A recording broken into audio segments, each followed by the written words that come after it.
മതം ഉണ്ടായത് എന്തിനാന്ന് എന്നോട് ആരെങ്കിലും ചോദിച്ചാൽ ഞാൻ ഉടനെ പറയും, കാരുണ്യത്തെ ലോകത്ത് നിലനിർത്താനാണ് മതം ഉണ്ടായത്. എല്ലാ മതവും അവിടെ നിന്നാണ് തുടങ്ങുന്നത്. കരുണയാണ്. ലോകത്തിൻ്റെ ഏറ്റവും വലിയ പ്രശ്നം ഇംഗ്ലീഷിലെ 4 അക്ഷരമാണ്. PAIN, pain. അതാണ് പ്രശ്നം. എനിക്ക് അടുത്ത കാലത്തൊരു പുസ്തകം കിട്ടി, വേദനയെക്കുറിച്ച് എഴുതിയിട്ടുള്ള പുസ്തകത്തിൻ്റെ പേര് പെയിൻ എന്നാണ്. ഏകദേശം ഈ കട്ടിയുണ്ട്.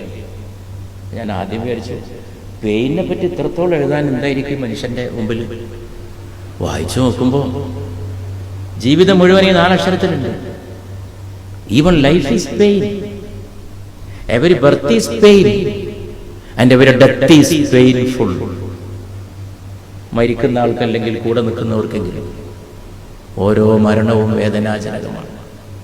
ജന്മവും വേദനയാണ്. ജനിക്കുമ്പോൾ മനുഷ്യൻ കരയാണ്, കുട്ടി കരയാണ്. കുട്ടി കരഞ്ഞില്ലെങ്കിലാണ് ഡോക്ടർമാർക്ക് പ്രശ്നം. കുട്ടിക്ക് എന്തെങ്കിലും പറ്റിയോ? നീ കരഞ്ഞു വാ, ചിരിച്ചോണ്ട് പോ എന്നൊക്കെ വലിയ ആളുകൾ പറഞ്ഞിട്ടുണ്ട്.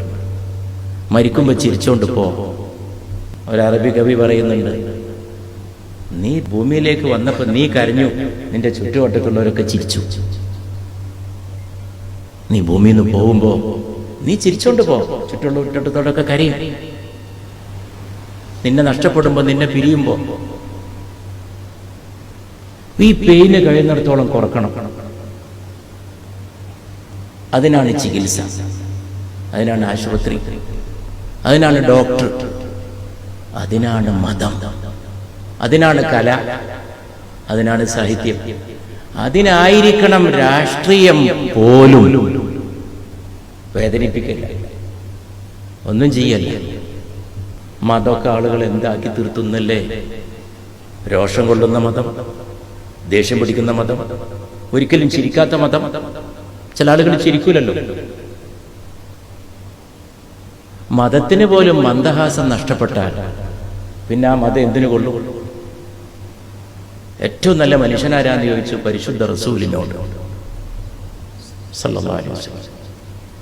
അപ്പോൾ പരിശുദ്ധ റസൂൽ സല്ലല്ലാഹു അലൈഹി വസല്ലം, പ്രവാചക തിരുമേനി, അതിന് മറുപടിയായിട്ട് പറഞ്ഞത് ഇങ്ങനെയാണ്: ഏറ്റവും നല്ല മനുഷ്യൻ വാക്കുകൊണ്ടോ പ്രവൃത്തി കൊണ്ടോ മറ്റൊരാളെ നോവിക്കാത്തവനാണ്, ഒരാളെ വേദനിപ്പിക്കാത്തവനാണ് ഏറ്റവും നല്ല മനുഷ്യൻ.